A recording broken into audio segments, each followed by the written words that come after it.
Единой семьёю живут племена, для тоя расстелена скатерть одна, высокая доля отчизне дана, и тает гранит пред войсками туркмений. Эти легендарные строки туркменского классика Махтумкули сегодня прозвучали над предгорьями Капитдага.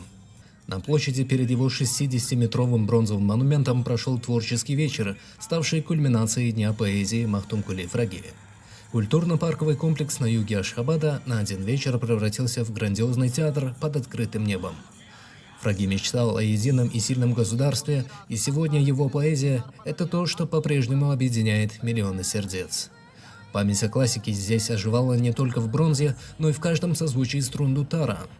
Литературно-музыкальные композиции перенесли зрителей на 3 столетия назад, во времена, когда Махтумкули создавал свои первые стихи. Актеры ведущих театров страны воссоздали исторические сцены философских исканий поэта, а следом эстрадные солисты вышли к микрофону, чтобы продолжить классический слог Фраги, доказывая, что связь времен не прервалась. Петь стихи Махтумкули – это огромная ответственность. В его строках заложена вся мудрость нашего народа, его радости и переживания. И когда сегодня наши голоса сливаются в унисон с народными инструментами и государственным хором прямо здесь, под открытым небом, рождается удивительное ощущение. Мы поем вместе со всей страной.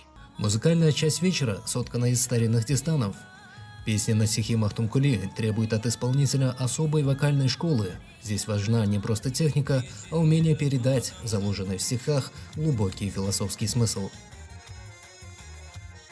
Для нас Махтумкули – это не просто портрет в учебнике. Это наш внутренний ориентир, наш духовный компас. Его поэзия – это живой родник, из которого мы черпаем вдохновение. И читать стихи здесь, у подножия этого великого монумента, когда на тебя смотрят тысячи глаз, это непередаваемое чувство гордости и творческого трепета.